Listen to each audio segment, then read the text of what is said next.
Alors aujourd'hui, on va, bosser ensemble. Je voulais faire un petit stream, boulot, coworking, où je vous montre un peu, ben, comment je fais tout ce qui est prise de notes.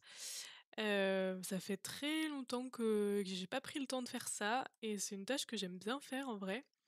Mais c'est vrai que, je pense que je le fais un peu différemment. Enfin, déjà, je sais pas s'il y a beaucoup de personnes qui, prennent le temps de faire de la veille et de faire, de la prise de notes comme moi je le fais. C'est vrai que moi j'ai toujours eu un côté un peu scolaire où, j'adore lire, j'adore, apprendre des choses, et je trouve ça super frustrant de tout oublier, d'oublier les choses que je lis, alors que c'est des choses qui sont super, ben, intéressantes, et qui peuvent me servir, pour plus tard. Et du coup, ces dernières, années, je me suis vachement intéressée à tout ce qui est, voilà, prise de notes, hem, sur, différents types d'outils. Et du coup, moi, j'ai choisi d'utiliser un outil qui s'appelle Obsidian, qui permet de faire de la prise de notes et surtout qui permet de faire des liens, entre, bah, entre toutes les notes qu'on prend. Et voilà, du coup, je vais vous montrer, comment je fais ça. Je vous montre, comme ça, Obsidian en même temps. Si jamais c'est un outil qui vous intéresse, comme ça vous pourrez voir un peu à quoi ça ressemble et comment on peut l'utiliser. Après, c'est un outil qui est super, heu, on va dire, flexible et qui du coup peut être utilisé de plein de manières différentes.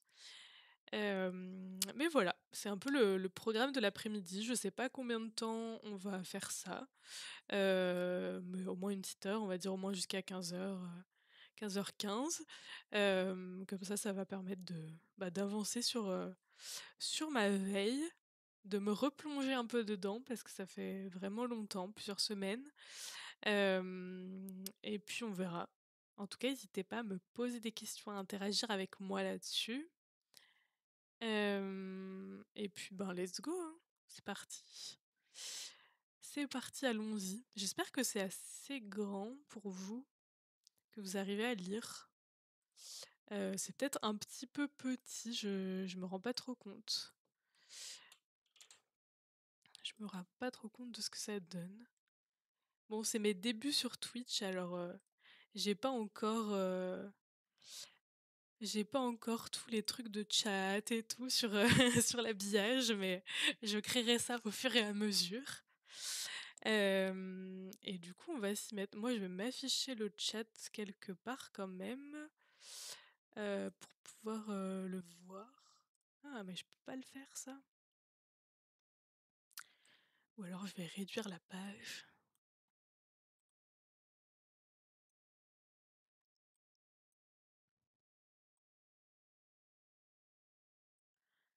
Il faut définitivement que je m'achète un autre écran parce que c'est compliqué. Ah ouais, non, mais si je fais ça, ça le réduit pour vous aussi? OK, bon, c'est pas grave, je vais me débrouiller pour le chat. Je vais, m'ouvrir ça sur mon téléphone.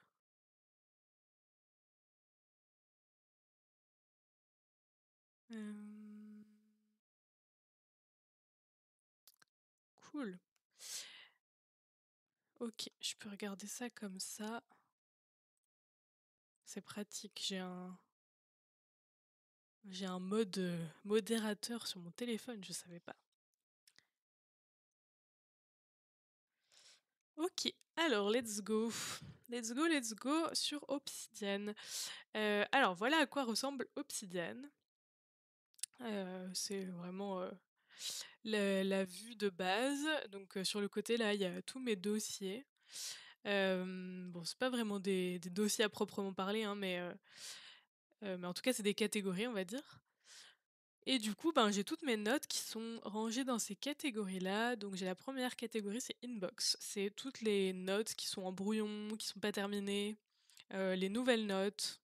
C'est toutes celles qui sont un peu en attente, que je dois terminer. Voilà, je sais qu'elles sont là. Ensuite, là, j'ai toutes mes thématiques. C'est les thématiques, que j'ai, bah, du coup dans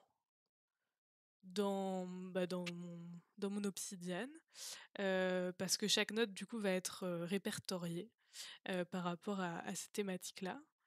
Donc c'est des thématiques que moi j'ai décidé de mettre, et du coup qui sont personnelles quoi, mais que tout le monde peut mettre à jour, comme il le souhaite.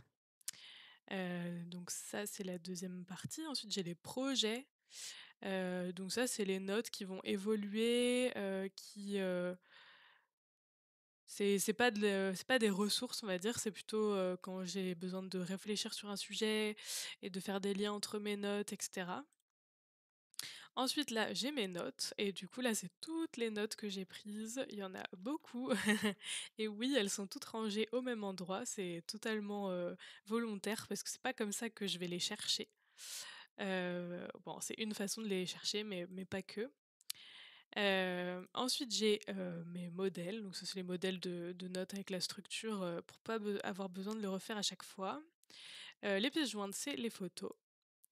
Là, j'ai les notes littéraires, c'est, les notes, que je prends, quand je lis un livre, par exemple, mais c'est la note, globale, complète. Il y a toutes les prises de notes que j'ai prises pendant tout le livre. Du coup, c'est très long et bah, il y a beaucoup de choses qui sont, répertoriées là-dedans. Donc ça, c'est ce que j'appelle les notes littéraires que je vais ensuite, séparer en plein de petites notes sur tous les concepts que je retrouve dans cette note littéraire. Donc là, par exemple, hop, je vais retourner en bas. Cette note littéraire sur, le livre «Arrêtez d'oublier ce que vous lisez», va me donner toutes ces notes, là. Donc celui-là, c'est un livre que j'ai bien aimé et j'ai beaucoup aimé toutes les notes que j'ai trouvées dedans. Donc il m'a beaucoup inspirée, il y a plein de nouveaux concepts que j'ai appris. Donc voilà, ce livre m'a appris tous ces concepts-là et c'est ça que je fais pour toutes les notes littéraires. Ensuite on a idées, inspiration, ça bon, il y a pas grand-chose dedans, mais c'est un peu des captures d'écran, des choses qui n'ont pas forcément donné quelque chose pour l'instant, mais que je mets là, je me dis: «Ça peut toujours servir». Là, c'est la veille, c'est, des ressources qui sont intéressantes, mais qui sont pas vraiment des concepts. Ça, c'est un truc que j'ai ajouté il y a pas très longtemps. C'est voilà, des informations intéressantes, mais je savais pas quoi en faire. Là, par exemple, c'est le lien d'un site, qui est intéressant sur le numérique. Donc voilà, c'est des choses que je sais pas où ranger, je les range là. Et il y a les archives. Bon, là, il y a pas grand-chose, mais si jamais il y a une note qui est plus intéressante, je vais la mettre ici. Et ce qui est super intéressant sur Obsidian, c'est la vue graphique ici, qui est trop stylée. Et ben, ça, en fait, c'est toutes mes, notes qui sont, regroupées, interconnectées les unes, entre elles, entre les autres. Donc chaque point, c'est, une note, et on voit, ben, tous les liens qui sont faits avec les autres notes. Donc les bulles rouges, c'est les thématiques. Ben, les rouges rouges, c'est les thématiques, les roses, on va dire, c'est les sous-thématiques. Après tout ce qui va être en vert, c'est, les, notes littéraires. Donc c'est pour ça que c'est des gros blocs, c'est parce que souvent ça donne beaucoup de notes différentes. Lui, par exemple, il est énorme parce que j'ai appris beaucoup de concepts avec cette formation-là. C'était une formation. Tout ce qui va être en bleu, c'est, des projets. Donc là, par exemple, il y a le projet, Process ta boîte qui est mon accompagnement, heu et du coup, pour créer cet accompagnement-là, ben, j'ai lié plein de notes que j'avais déjà, dans mon Obsidian ici. Et après, on a le orange, ça, je pense, c'est la veille. Ouais, c'est ça. C'est des choses que j'utilise pas trop et c'est assez nouveau, donc c'est pour ça, je sais même plus quelle couleur c'est. Et après ça, les jaunes, c'est les inspirations, les idées. Voilà un peu à quoi ça ressemble et du coup, par exemple, si on va sur la thématique, connaissance ici, bah, on va avoir ici toutes les notes qui sont liées à la connaissance. et la connaissance, c'est un sujet que j'ai bien approfondi ces derniers temps, heu et qui est, une des grosses bulles. On a le cerveau qui est une grosse bulle aussi, la communication aussi et voilà, du coup, c'est cool parce qu'on voit, les thématiques qui se dégagent, celles, qu'on a pas mal, étudiées ou non et ça me permet de revenir sur les connaissances, que j'ai déjà quand j'ai une problématique, une chose qui est pas très claire ou voilà, je peux revenir dessus. Hem, du coup, voilà, maintenant que je vous ai montré ça, ben, je pense que je vais m'y mettre. Il me semble que, ben, un des derniers livres que j'ai lu complètement, c'est «L'effet cumulé», un livre que j'ai beaucoup aimé, mais a priori, j'ai terminé la prise de notes sur ce livre-là. Donc ou peut-être pas. Est-ce que je mets ici parce que comme ça me permet de savoir où est-ce que j'en étais la dernière fois. Donc là, ce que je fais en général, c'est que je relis un peu les notes et je vois s'il y a un concept vraiment clé qui ressort. Hem, et ensuite je vois est-ce que ce concept, je l'ai déjà dans une note qui est déjà présente dans mon outil ou est-ce qu'il faut que je crée un nouveau concept? Donc qu'est-ce qu'on a ici?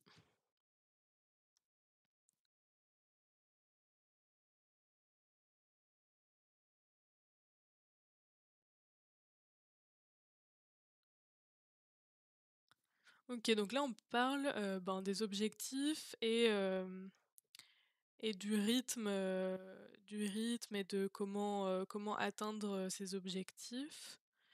Hem, donc ça, ouais, ça ce que je pense que c'est à peu près ce que j'étais en train de faire.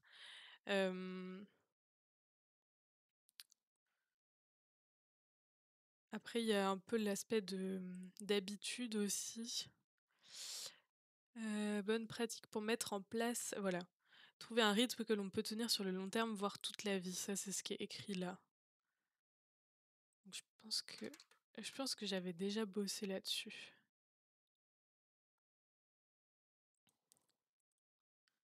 Hem,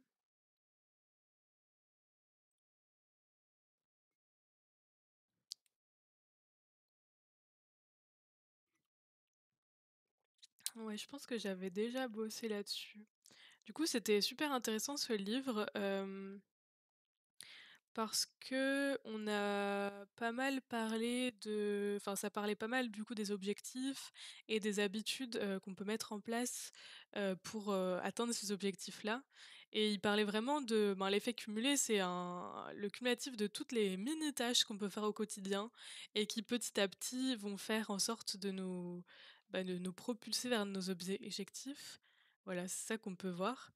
Là, pendant, 27 mois, on va pas voir, le résultat de ces efforts, mais au bout d'un moment, petit à petit, on va avoir un résultat qui va être assez impressionnant et en fonction des habitudes qu'on prend, soit c'est des bonnes habitudes, soit c'est des mauvaises habitudes et du coup, bah, voilà, il faut faire les bons choix, mais si on fait les bonnes actions au quotidien, même si c'est des petites actions, il y aura forcément un résultat qu'on va pouvoir observer au bout d'un moment.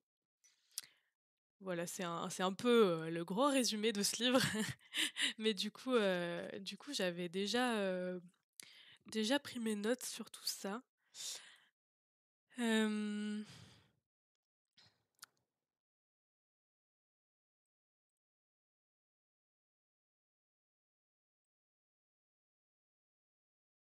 ouais, là, c'est peut-être un nouveau concept, je sais pas si je l'avais mis. Avoir de l'impact, dépasser les attentes, ouais, non, si c'est ça. On peut toujours faire plus que ce que les autres attendent de nous dans tous les domaines. Quelques petits efforts en plus permettent d'accélérer les résultats. Cela contribue à une réputation d'excellence et donc cela aide à multiplier les résultats. Ouais, donc je pense que vraiment ça, j'ai terminé et c'est pour ça que je l'avais rangé d'ailleurs. Donc vraiment ce livre, je vous le conseille, hein, il est super intéressant. Donc une fois que j'ai terminé les notes du livre, Du coup, ben, toutes les nouvelles notes, elles se sont intégrées, dans mon inbox et là, je vais aller repasser les notes pour vérifier que j'ai bien, que c'est bien expliqué, que j'ai bien fait des liens avec d'autres notes dans mon outil, et que c'est suffisamment clair, que c'est suffisamment abouti. Donc c'est ce que je vais faire ça, avoir de l'impact.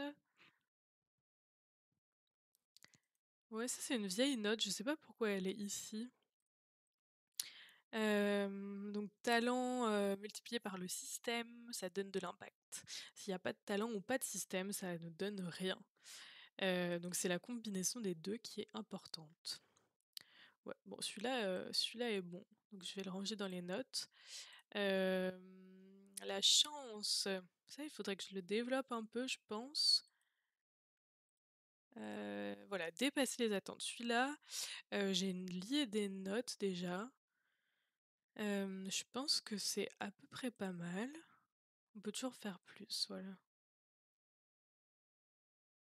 Ouais, ça c'est bon. Est-ce que je pourrais lier d'autres notes? Personal branding, promesse de vente, limite. Ouais, dans le sens, dépasser les limites. Hem, peut-être que je pourrais le lier à autre chose. Est-ce que j'ai une note qui s'appelle, voilà, excellence opérationnelle? Et qu'est-ce que j'ai dans excellence opérationnelle? C'est tout ce que j'ai fait pendant, ma formation Green Belt.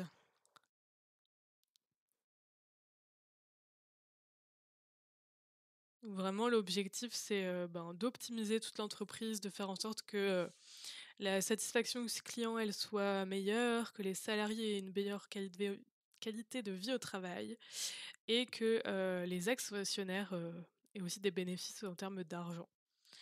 Hem, hyper intéressant et du coup, ben, je pense que ça marche bien, avec, la notion d'excellence qui permet de multiplier les résultats.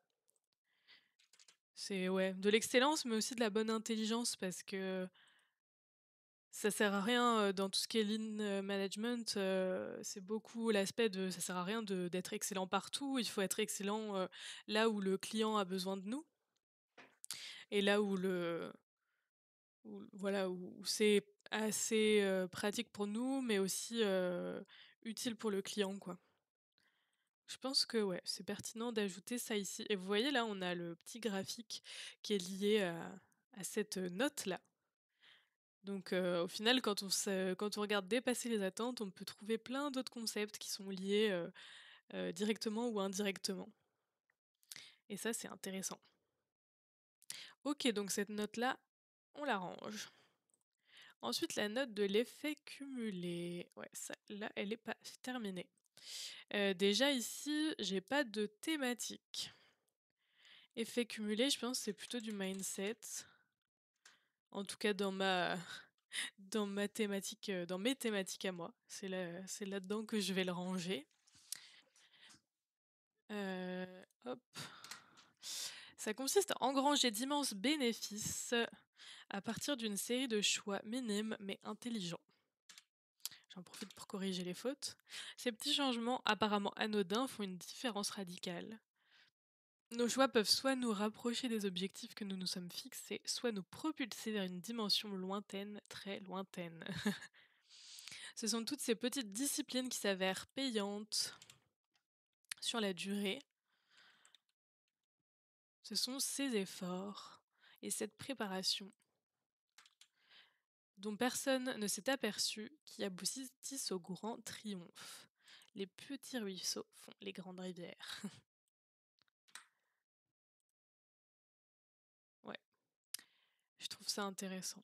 Et du coup, dans les notes liées, on va avoir discipline.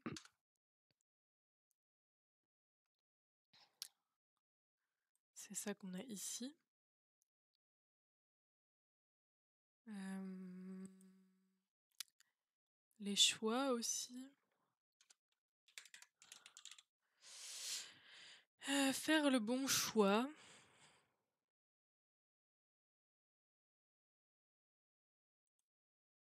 Et puis les objectifs, évidemment, hein.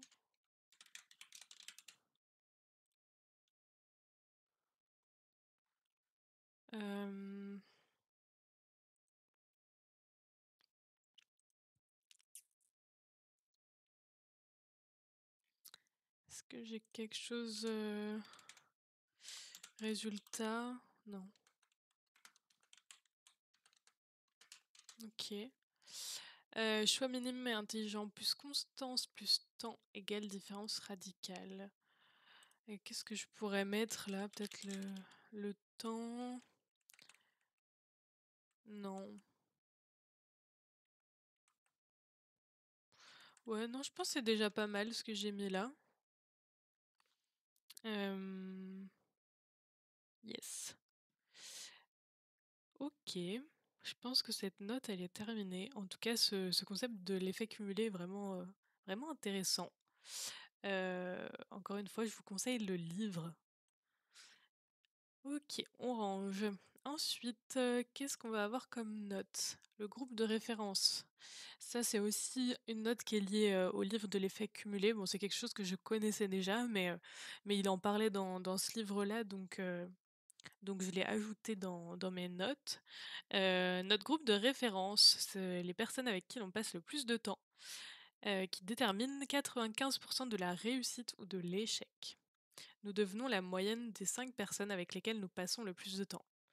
Donc en gros, si on passe du temps avec des gens qui n'ont pas forcément d'ambition, qui n'ont pas de grands projets, qui ont pas envie, qui sont pas motivés et tout ça, ben ça risque plutôt de nous pousser vers l'échec.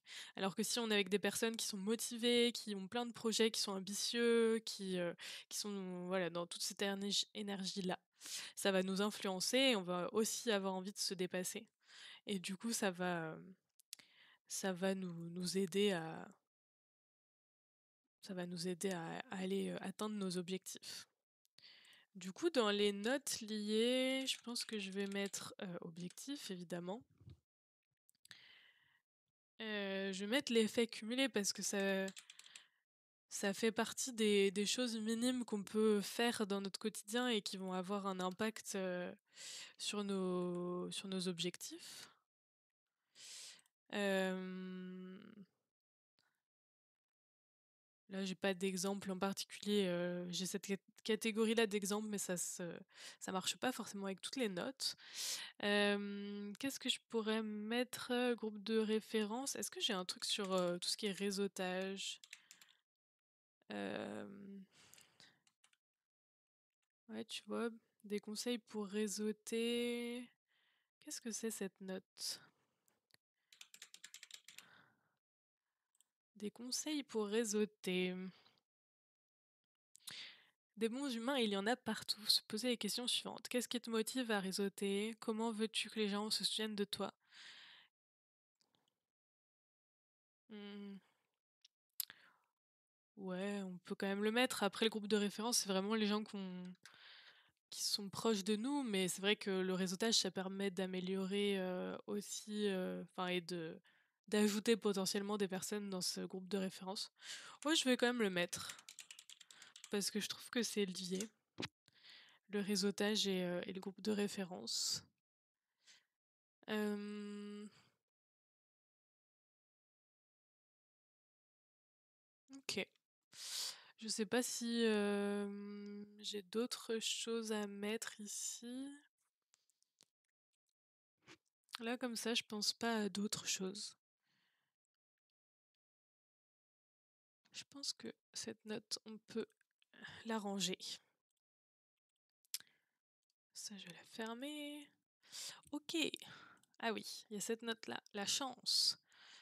La chance. Formule complète de la chance. Préparation plus attitude plus opportunité plus action égale chance.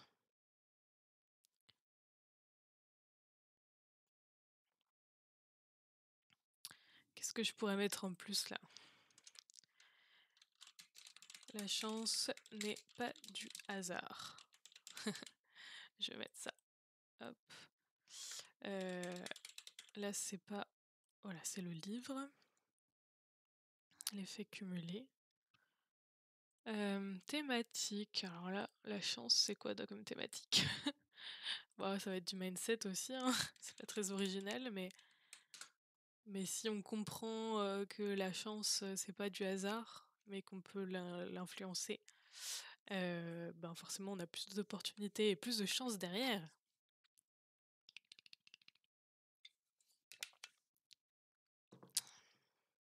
Donc qu'est-ce que je vais mettre? Dans les notes liées, je vais mettre, habitude, je pense. C'est tout ce qui est, état d'esprit, disposition.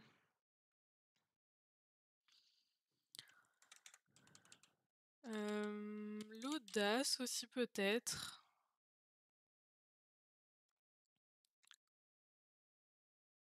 Et il y a le succès aussi là qui est un peu dans qu'est-ce qu'on a dans la note de l'audace? L'audace est liée à plusieurs éléments, construire la légitimité. Voilà, il y aurait l'état d'esprit audacieux, créer sa chance au quotidien. Ouais, je pense que l'audace, c'est pas mal ici. Hem et dans succès, il y a quoi? Il faut se saisir des opportunités qui se présentent, faire du bon travail, prendre soin de ses relations pro, pour avoir du succès.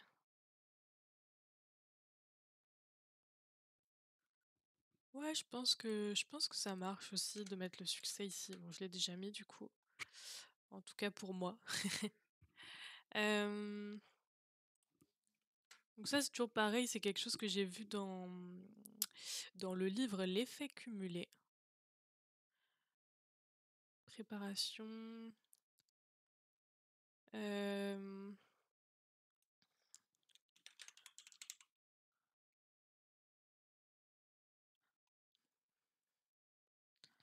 qu'est-ce qu'on pourrait mettre sur l'opportunité? Ouais, non, je sais pas.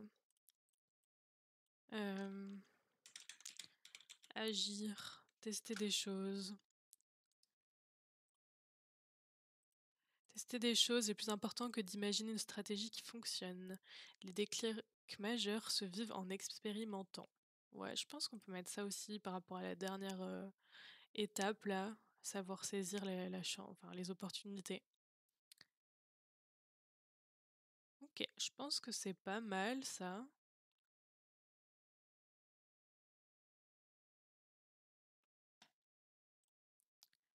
Et je vais la ranger.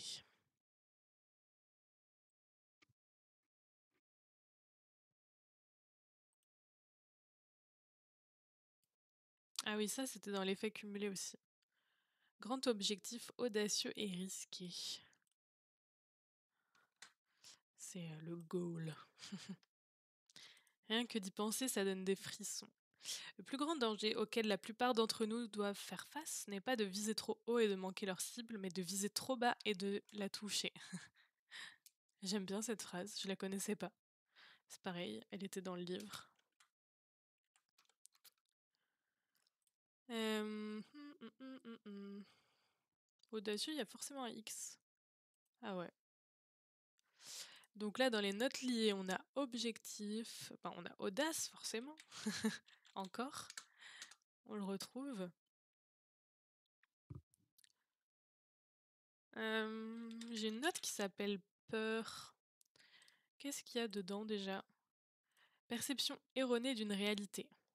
C'est seulement notre perception, nos expériences passées qui nous font ressentir des émotions de peur. Mais la situation est juste un fait, c'est notre cerveau qui interprète ce fait. Et là, on parle de peur, ouais, de danger.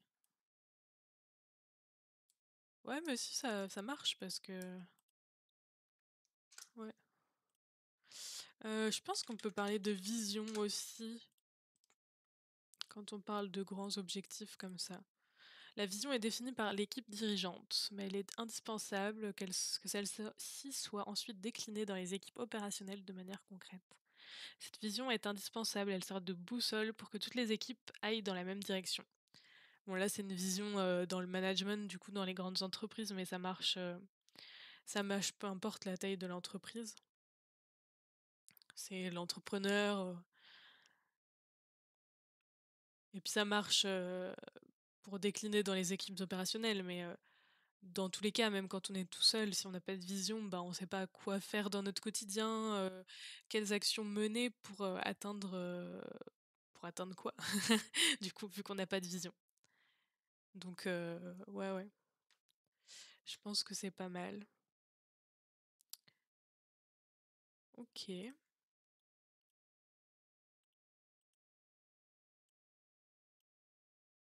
OK, ça, je le range. Note. Ça, c'est une masterclass, enfin un petit challenge même que j'avais fait sur la vente. Il y a pas mal de choses. Les chiffres sur le temps, ah oui, c'était une newsletter de Claire NoCode où j'avais, découvert ces informations-là, que je trouvais intéressant, mais du coup, je pense que je vais les mettre dans ma veille là. 39 du temps de travail des employés pourrait être automatisé. Ça représente près de 14 heures par semaine, c'est énorme. La saisie de données accapare en moyenne 10 à 15 du temps de travail, soit entre 3 et 5 heures par semaine. C'est pareil, c'est énorme. Et c'est des chiffres que je trouvais intéressants parce que ça peut être utile dans ma communication. Donc je vais mettre une thématique. Donc là, on va dire organisation d'entreprise. Hop. Bah, gestion du temps forcément. Gestion du temps et qu'est-ce que je voulais mettre? Données. Voilà, hop. Données, notes liées, je vais rien mettre, de toute façon ça c'est que de la veille. C'est des choses intéressantes à savoir, mais OK. Heu, qu'est-ce que je vais faire maintenant? Hem, je pense que je vais passer à The One Thing. C'est long. J'avais noté beaucoup de choses dans celui-là aussi. Pourtant, je croyais pas avoir noté autant de choses, mais allez, on va passer à celui-là. Donc c'est un autre livre que j'ai lu, qui permet de, bah, qui apprend des choses pour, passer à l'essentiel. D'ailleurs, je dois l'avoir ici. Ouais, je vais le chercher.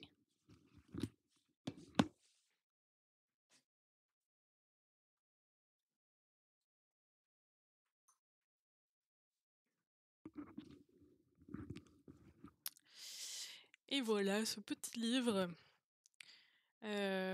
qui était intéressant quand même. Au début, quand je l'ai commencé, j'ai trouvé que c'était un peu bateau par rapport à ce que j'avais déjà lu. J'avais l'impression de retrouver pas mal de conseils similaires, mais finalement c'était intéressant. Bah, on a vu, j'ai quand même noté pas mal de choses, plutôt vers la fin, je pense. En tout cas, je l'ai trouvé, vraiment facile à lire, donc si jamais, ça vous intéresse, c'est ce livre-là, The One Thing, la méthode des pros. Et du coup, let's go, commençons à relire ces notes. Visez toujours le double des objectifs pour obliger à trouver de nouvelles solutions. Ouais, vraiment un peu le mantra de cette lecture, c'est, cette phrase-là: «Quelle est la chose essentielle que je peux faire de telle sorte qu'en le faisant, tout le reste deviendra plus simple, voire inutile». En gros, on est censé avoir, enfin chaque chose qu'on va faire dans notre journée, elle est censée faciliter le reste. Il faut toujours faire l'essentiel, en premier.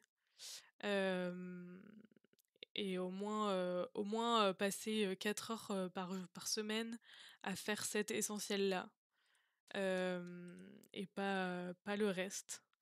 Donc c'est pas forcément évident et c'est bien que je relise la note là, parce que ça fait quand même un moment. Voilà, c'était en avril que je l'ai lu.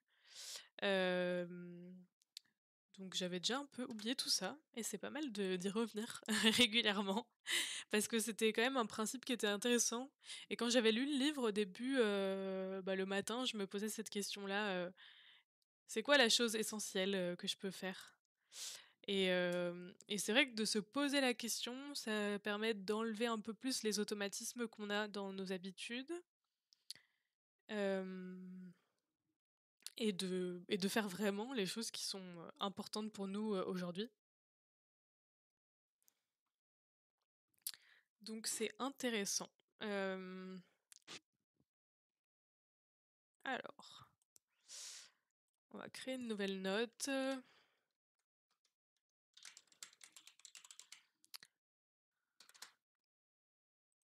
mettre ça. Hop, l'essentiel. C'est une note permanente. Source, du coup, The One Thing.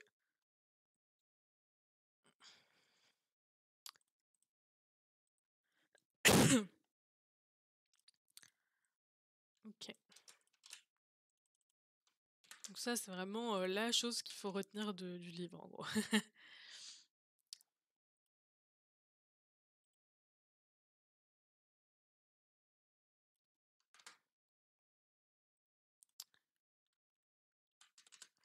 Ça, je pense, c'est un peu les notes que je m'étais prises, genre les choses à retenir de ce livre-là, il me semble. Je vais le mettre en jaune comme ça. Et je vais commencer par le reste parce que je pense que ça va se répéter un peu.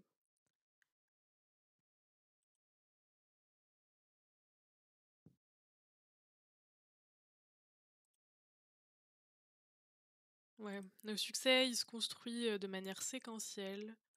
Donc j'ai déjà une page qui s'appelle succès. Voilà. Du coup, je vais pouvoir le modifier.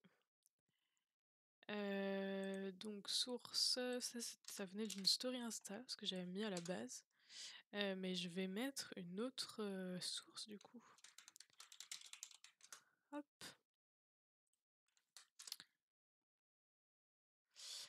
Donc j'avais mis: «Il faut savoir se saisir des opportunités qui se présentent, faire du bon travail, prendre soin de ses relations professionnelles».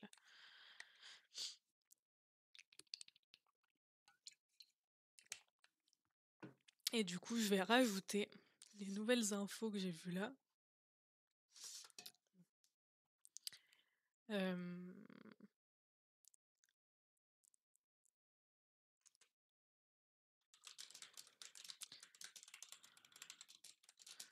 le succès se construit avec le temps, de manière séquentielle.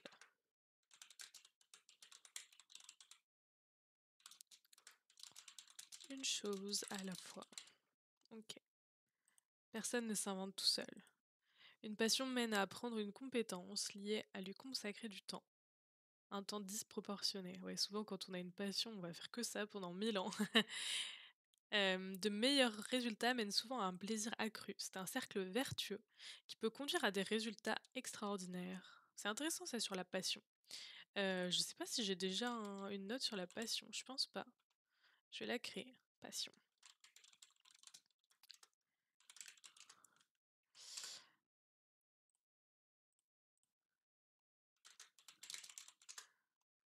Thématique, ça c'est du bien-être. Hem, ouais, la passion. C'est dans le bien-être ça. Mais des fois ça devient du boulot, mais on va mettre ça en premier. Note, une passion. On y passe énormément de temps. On a de meilleurs résultats. On a encore plus de plaisir.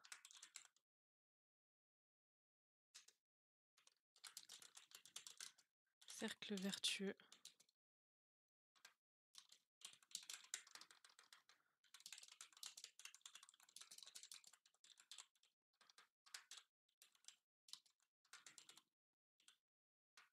Extraordinaire. Voilà, je vais y arriver. Ok. Ouais, ça c'est intéressant.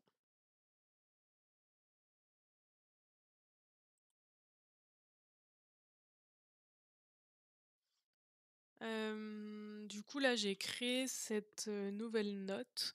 Je vais pas directement faire les liens et tout ça. Là, pour l'instant, je me concentre sur bah, créer la note, résumer le propos, faire en sorte que ce soit clair pour moi. Et dans un second temps, quand j'aurai terminé de faire tous les concepts, je viendrai, faire ce que je faisais tout à l'heure pour, mettre des liens, des images si j'en ai et cetera. Ce que nous croyons, que ce soit erroné ou non, détermine généralement nos actions, nos vérités. Trop de vérités nous ont été imposées, ouais. Ça doit être c'est dans les croyances. Je sais pas si j'ai une note sur les croyances. Mmh.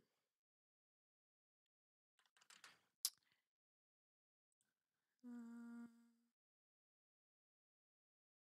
Ouais, bah, je vais en créer un, hein. Croyances.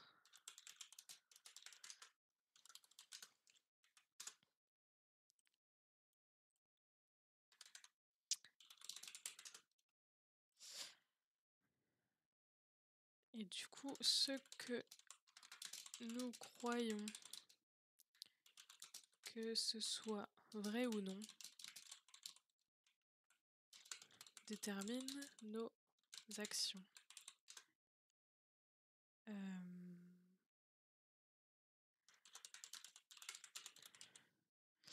les croyances, nous ont été imposées. Souvent. Pas que, mais souvent. Là, je pense à un truc, ça me fait penser au biais de confirmation qu'il y a ici. On a tendance à se tourner vers des informations qui vont dans le sens de nos croyances, voilà. Et même si une information est contradictoire, cela peut venir renforcer notre croyance. Il est donc important de toujours se poser la question de ce qui nous attire vers une information et les analyser de manière subjective selon les faits. Dans les débats où personne ne se comprend, c'est ce biais qui fonctionne. Personne ne prend en compte les arguments des autres. Yes. Ok, pour ça, les 6 mensonges qui vous éloignent du succès. Euh,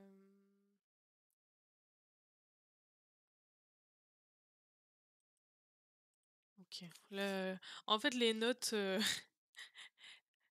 comme ça, je les prends à l'oral, je les dicte parce qu'en fait, quand je lis mon livre, je surligne comme ça les passages qui m'intéressent. Je sais pas si vous voyez en fait. Ouais. Sauf que et après, une fois que j'ai fini le livre, je prends mon téléphone dans mes notes et je dicte les notes, donc tous les passages surlignés, je les dicte. Sauf qu'après, du coup, des fois, ça fait des trucs comme ça où j'arrive pas à comprendre parce que le dictaphone, il a pas vraiment, bien retranscrit ou voilà. Donc du coup, voilà.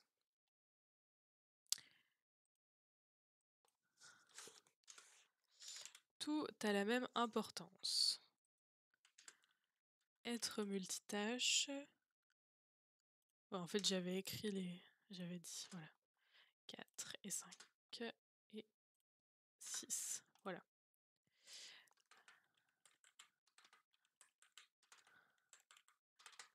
Donc ça, c'est les 6 mensonges qui nous éloignent du succès. Tout a la même importance. Et du coup, je crois qu'après, il détaille... ouais, c'est ça.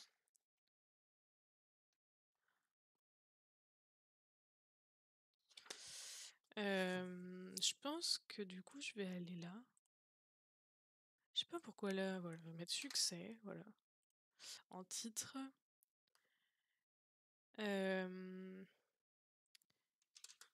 Du coup, je vais mettre ce qui nous éloigne du succès.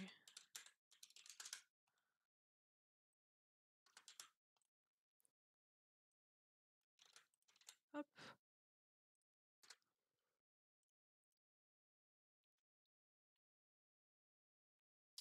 Et là, après, je détaillerai les mensonges s'il y a besoin.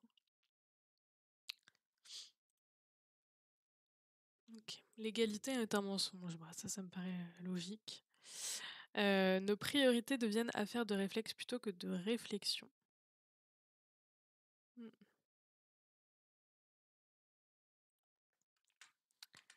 Ça, c'est vrai. C'est un peu, bah, ce que je disais quand je parlais de ça.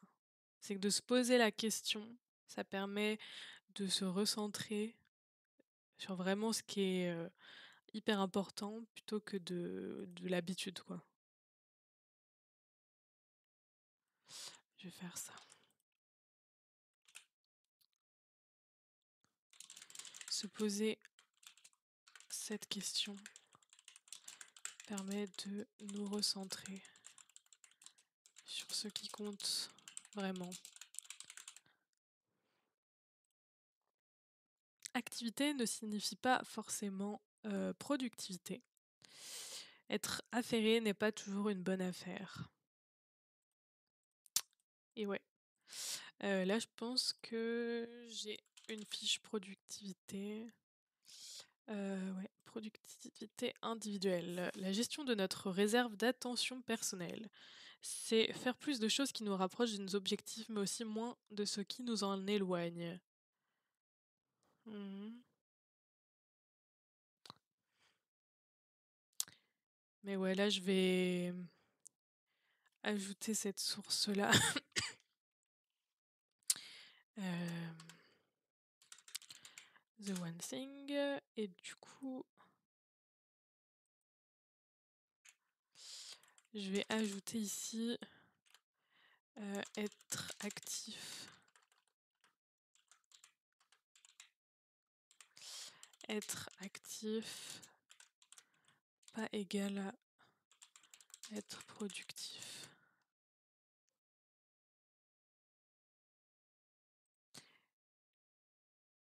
Les listes de tâches nous écrasent sous la tyrannie des détails que nous nous sentons obligés de régler. Elles nous imposent nos priorités. Ouais.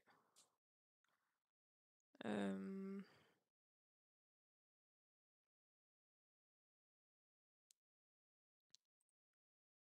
je vais mettre là.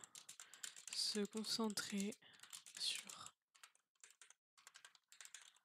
l'essentiel.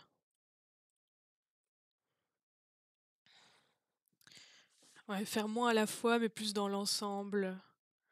C'est un peu toute l'idée de l'essentiel.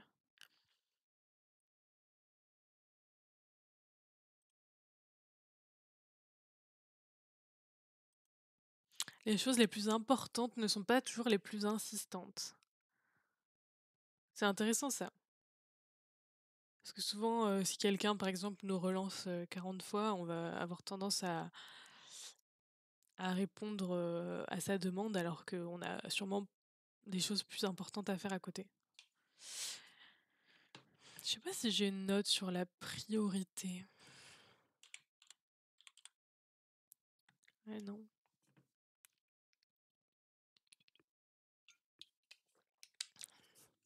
Je pense que ça peut être intéressant de faire une note. Priorité.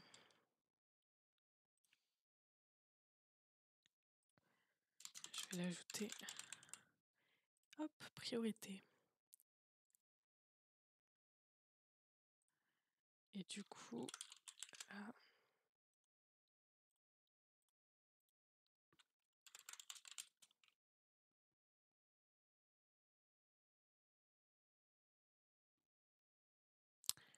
the one thing. Voilà, les choses les plus importantes ne sont pas toujours les plus insistantes.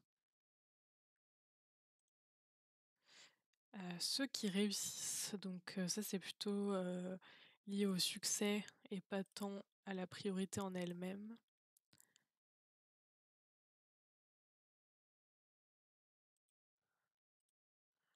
Hem, priorité, voilà.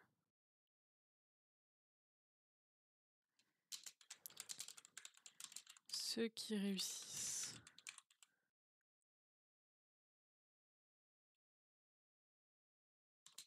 ont un bon sens des priorités.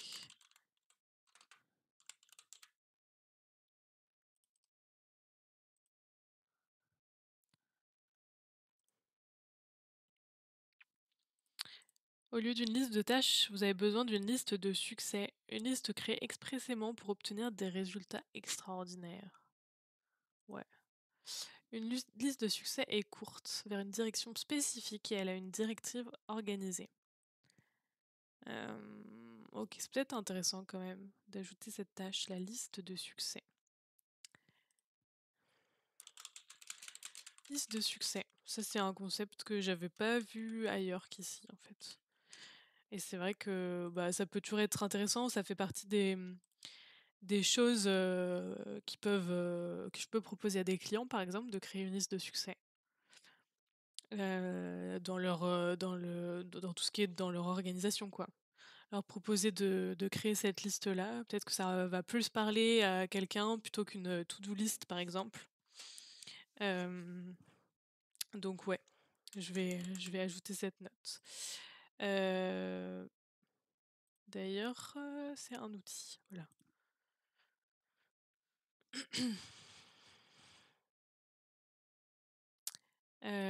Donc à utiliser à la place d'une to-do list.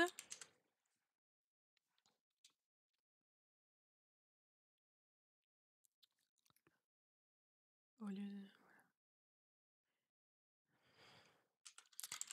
de succès égale pour avoir des résultats extraordinaires.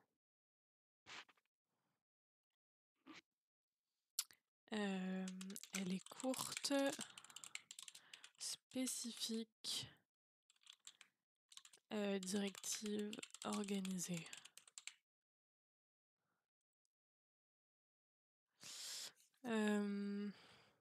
Ok, ouais. Une liste de tâches devient une liste de succès lorsque vous la filtrez avec le principe de Pareto. Ok. Liste de tâches. Pareto. Liste de succès.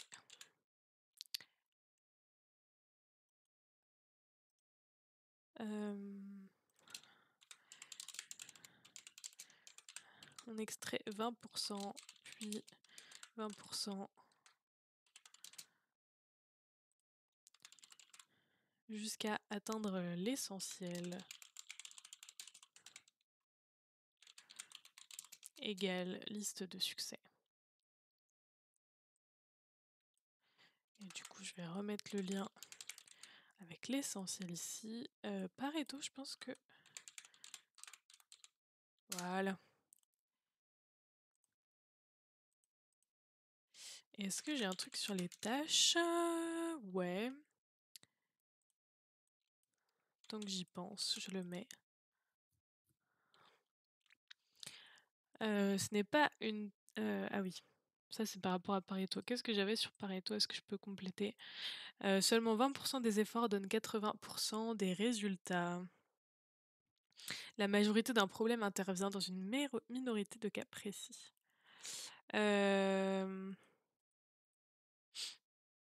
Oui, bon, j'ai pas besoin de compléter.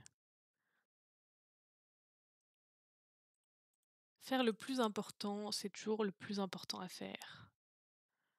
Ça, je vais le mettre là. Ou peut-être dans priorité plutôt. Bon, je vais le mettre là aussi. Je préfère me répéter à plusieurs endroits. Ok. Le multitâche est un mensonge. Nous ne pouvons pas nous concentrer sur deux choses en même temps. Ça, ouais. Je l'avais vu dans le livre Notre attention et votre attention et votre super pouvoir ou quelque chose comme ça. Le livre de Fabien Olicard sur l'attention. Où il parle qu'en fait le cerveau, il peut switcher de l'un à l'autre très rapidement, mais on n'est jamais vraiment concentré sur deux choses en même temps. Ou alors c'est différents types d'attention différentes. Par exemple, quand on conduit, on est concentré sur différentes choses en même temps. Mais c'est différents types d'attention, quoi. Il y a une attention plutôt liée au mouvement, pour, tout ce qui va être, levier de vitesse, pédale et tout ça. Et puis l'attention, de ce qu'il y a autour de nous. Donc c'est pas exactement les mêmes attentions. Il nous vient en moyenne 4000 idées par jour, soit une idée toutes les 14 secondes. C'est beaucoup, hein? Jongler, c'est une illusion pour l'observateur. Ah oui, c'est pas mal ça. Le jonglage comme exemple. Hem, attention, qu'est-ce que j'ai mis dans attention?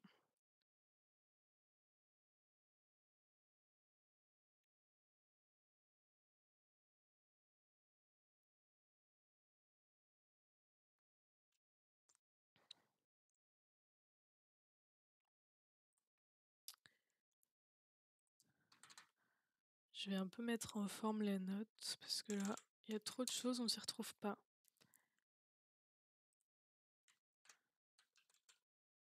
Hop, les 3 capacités majeures de l'attention, les différents types d'attention. Hem, mais est-ce que j'ai parlé qu'on ne pouvait pas être concentré sur plusieurs choses en même temps? Pas vraiment.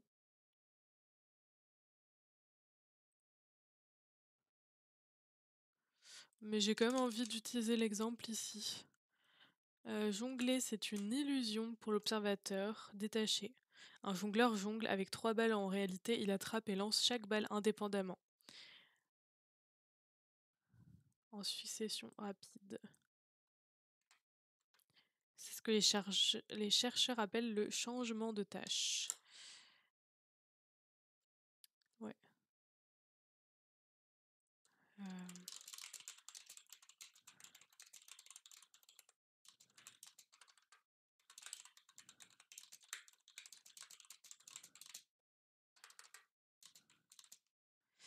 je vais mettre The One Thing. Ouais, c'est des sujets qui sont intéressants, tout ça. L'attention, j'avais bien aimé ce livre aussi de Fabien Olicard là. Hem Le coût en termes de temps supplémentaire imposé par l'alternance des tâches dépend de la complexité ou de la simplicité des tâches. Cela peut aller d'une augmentation de 25% ou moins pour une tâche simple à plus de 100% pour une tâche très compliquée. En gros, dès qu'on change de tâche, on met beaucoup de temps à se reconcentrer, à retrouver les ressources nécessaires pour chaque tâche. Ça, c'est une thématique qu'il y a aussi, pas forcément dans l'attention. Comment ça s'appelle? Le Voilà, time change, le temps de changement. Donc ça, c'est dans les processus dans les entreprises. Donc dans une entreprise, par exemple, dans une industrie, bah, dès qu'un opérateur ou quoi va changer de tâche, ou de produit, et ben, il va falloir, réorganiser tout le plan de travail et tout ça, par exemple, et du coup, c'est des choses qui prennent du temps, et ça, c'est des choses qui vont être réfléchies dans les entreprises pour être le plus optimisé possible, pour faire en sorte que, changer de tâche, ce soit le plus efficace et que au final, on perde le moins de temps possible dans le temps de travail, quoi. Mais du coup, c'est drôle parce que les mêmes idées se retrouvent, ben, dans plein de thématiques différentes, et c'est ça que j'aime bien avec, Obsidian, c'est que du coup, ben, on peut faire ces liens-là alors que c'est des thématiques super différentes. Du coup, où est-ce que je vais dire ça? J'ai ouvert plein de choses. Productivité, est-ce que j'ai un truc ici? Hem, d'ailleurs, j'avais une autre, page ici, sur la productivité. Hem, je vais peut-être déplacer ça ici plutôt.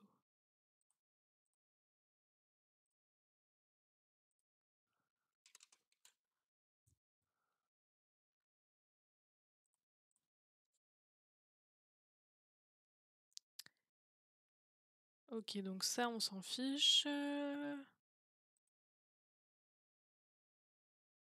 Productivité.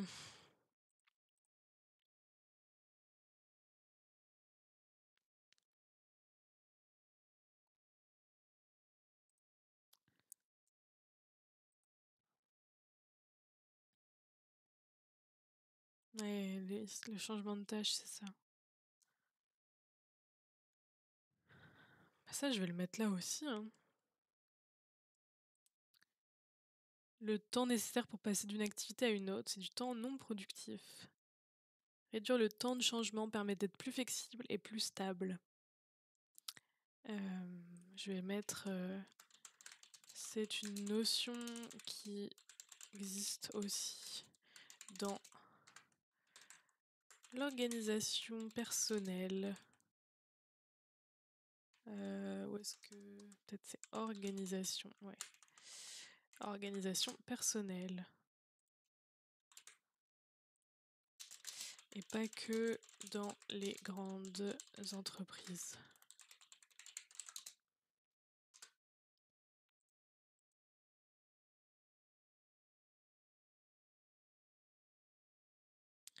Le temps de changement est aussi valable pour le cerveau. Nous avons besoin de remobiliser notre attention.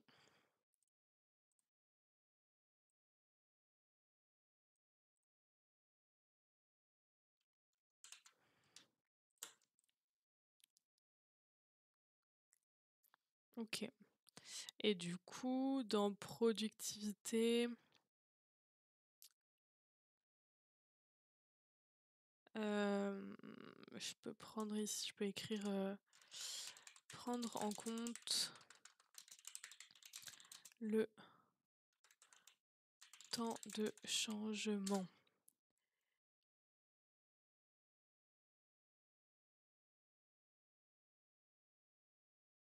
Éviter les changements de voilà, bon je vais le mettre là, en fait, je l'avais déjà mis ici. Ouh là. OK.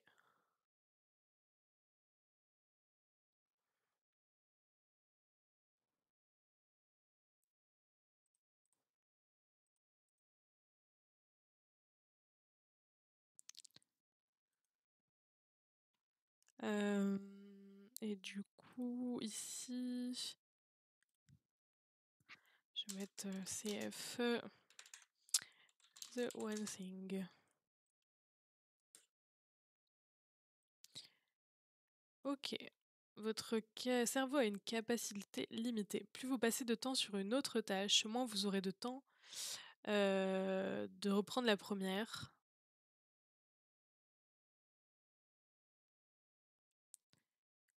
Ouais, c'est ce que je disais tout à l'heure. Les multitâcheurs chroniques développent un faux sentiment du temps qui leur est nécessaire. Les multitâcheurs font plus d'erreurs. La distraction est naturelle. Une personne qui réussit même nécessairement une vie oula, ça veut rien dire. Qu'est-ce que j'ai voulu écrire là? C'est pour ça que c'est pratique d'avoir le livre, à portée de main parce que des fois, donc ça on a vu, être multitâche. Hem, OK. Ça on a vu. Ah voilà. Avoir une vie disciplinée. Une personne qui réussit mène nécessairement une vie disciplinée. OK. Mène, c'est ça, c'est que c'est pas le bon mot aussi. Mène nécessairement une vie disciplinée. OK, mais c'est faux. C'est faux ça. Égale un mensonge. Donc si je vais au fichier discipline, ouais, non, c'est pas vraiment ça.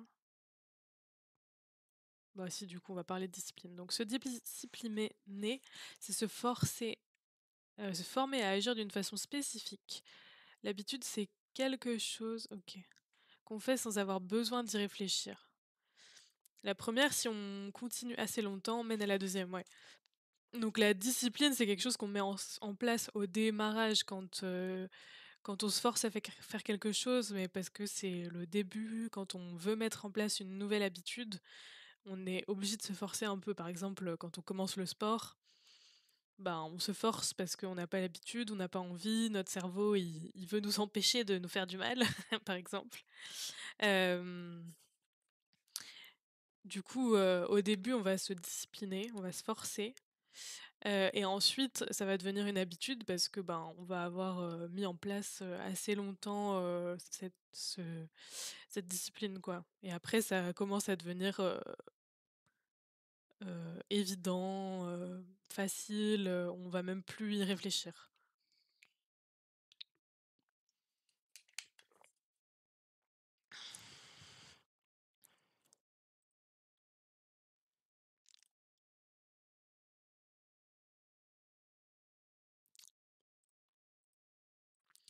Hem, Être discipliné égale se forcer à agir d'une façon spécifique.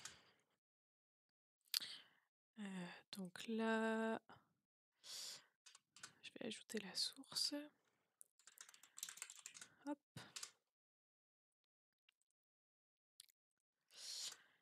Si on se discipline suffisamment longtemps,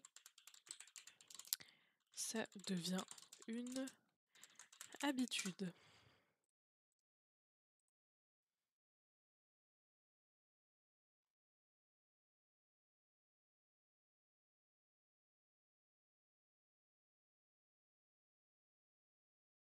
Ouais, j'ai beaucoup de choses sur cette note, sur les habitudes. Hem,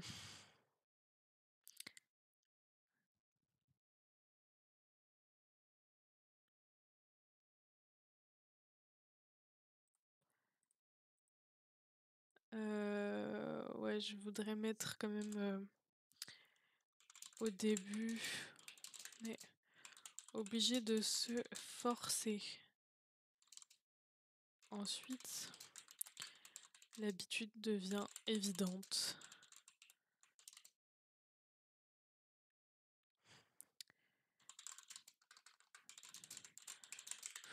Nous n'avons plus besoin d'y réfléchir. Ça, c'est quelque chose que j'observe tout le temps, enfin souvent en tout cas. Hem, Souvent il y a des tâches que j'arrive pas à faire, que je vais galérer à mettre en place dans mon quotidien et puis du coup je vais me discipliner, je vais me forcer. Donc je vais créer une routine où je vais, mettre dans mon agenda par exemple: «À tel moment tu fais ça», et petit à petit au final, au fur et à mesure, ben, je vais plus regarder mon agenda et je vais savoir qu'à ce moment-là je fais ça et je me pose plus la question et je le fais.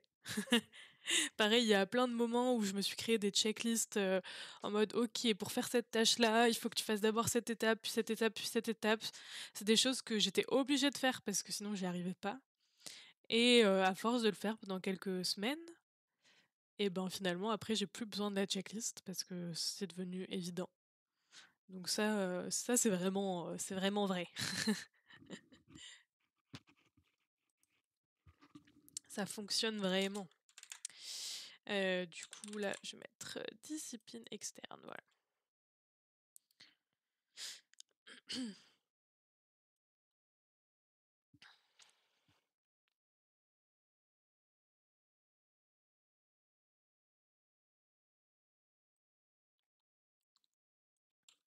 Je vais mettre hop.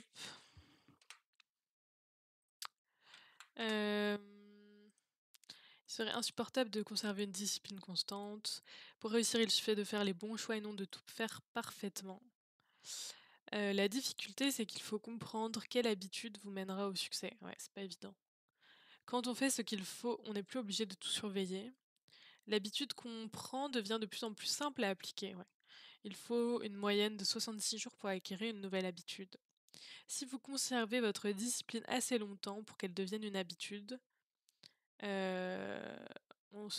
tout se trouvera simplifié. C'est pour cela que les personnes dotées de bonnes habitudes ont l'air de s'en sortir mieux que les autres. Elles font le plus important de manière régulière et en conséquence, tout le reste sera plus simple. Ok. Ça c'est une autre, pensée fausse, un autre mensonge, voilà. On a de la volonté à volonté. Lorsque nous laissons reposer notre succès sur notre volonté sans comprendre ce que cela signifie vraiment, nous nous plaçons en situation d'échec. La capacité à se contrôler, à déterminer ses propres actions semble prodigieuse. C'est une capacité et c'est raisonné, cela s'appelle la discipline. Mais si on le fait parce qu'on en est capable, tout simplement, c'est un pouvoir brut, le pouvoir de la volonté. OK, là j'ai pas tout compris. La capacité à se contrôler, à déterminer ses propres actions semble prodigieuse.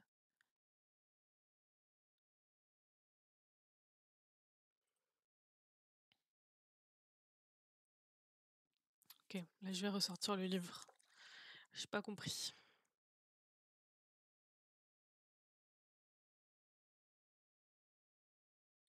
OK. Si c'est une capacité raisonnée, cela s'appelle la discipline. Si on le fait parce qu'on en est capable, tout simplement, c'est un pouvoir brut. OK, oui, donc si on est obligé de se forcer, quoi. Attends, c'est ça ou pas que j'ai lu là? Oui, c'est ça. La capacité à se contrôler, à déterminer ses propres actions semble prodigieuse. Hem,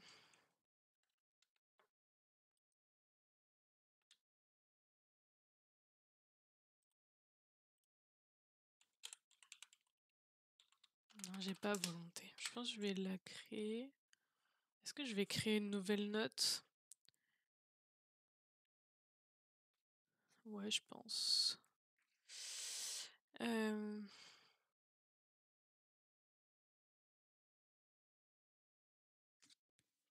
ouais. Hop, la volonté. Non, volonté.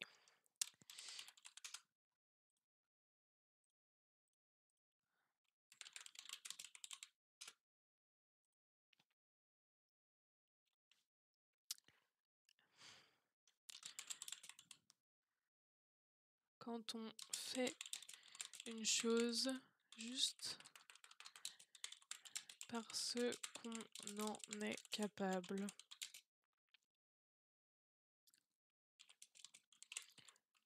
Égale pouvoir brut égale volonté. Mais on n'a pas de volonté à volonté. La volonté ou la capacité à différer sa gratification était un excellent indicateur de réussite. Euh,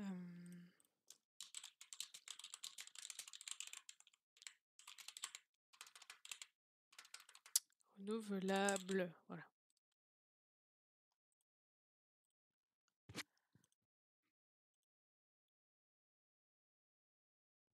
Plus nous utilisons notre esprit, moins nous avons d'énergie pour réfléchir. La volonté est un muscle mental qui ne se remet pas très vite. Si vous l'employez pour une tâche, vous aurez moins d'énergie pour la suivante, à moins de faire le plein. Euh, c'est un muscle mental. Si on fait une tâche, la volonté baisse.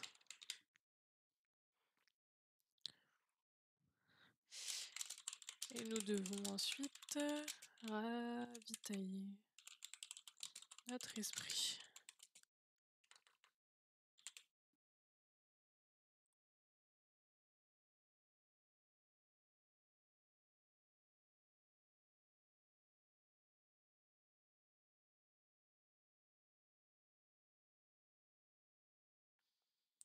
Ah, ça c'est intéressant.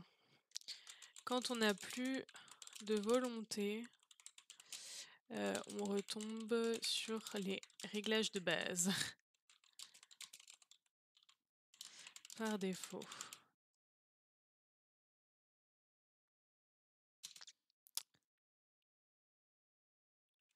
Donc,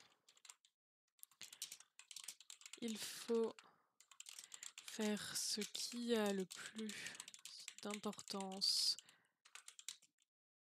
quand on a le plus d'énergie et donc le plus de volonté.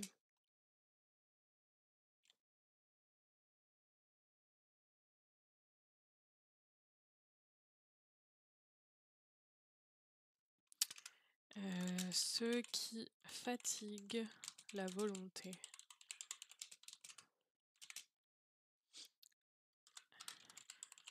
Adopter un nouveau comportement.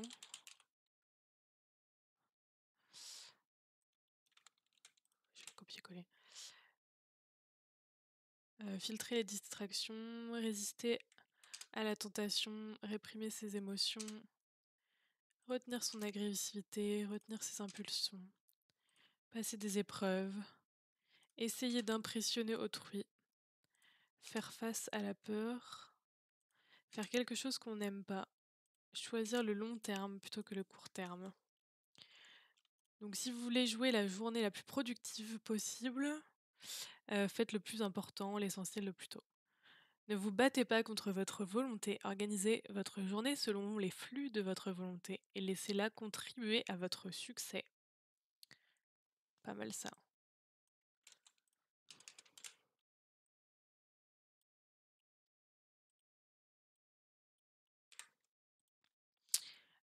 Donc ça c'est intéressant, dans je crois que je l'ai plus là.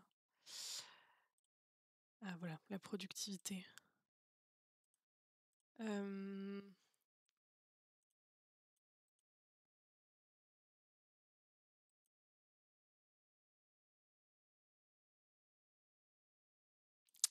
Je vais mettre, gérer sa journée en fonction de sa volonté.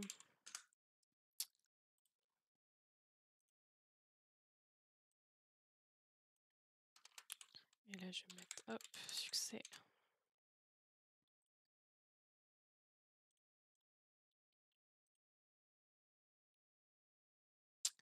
OK. Bon, en vrai, on a bien avancé. Je pense que je vais m'arrêter là. Je commence à avoir, le cerveau en compote. En vrai, j'adore faire ça. J'adore faire ça. Je trouve ça trop intéressant de parcourir mes notes, d'apprendre des nouvelles choses, de faire des liens entre les choses, et puis comme c'est des choses que j'ai lues il y a plusieurs mois, ça me permet de, voilà, de retravailler, d'intégrer ces connaissances-là et ensuite de vraiment les apprendre pour pouvoir les utiliser dans mon quotidien après, de créer vraiment des plans d'action, pour utiliser tout ça. OK, OK.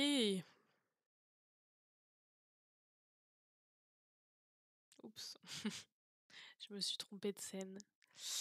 Bon, bah, trop bien. Je pense que ouais, je vais m'arrêter là. Je vais me reposer un peu et enchaîner après sur d'autres activités.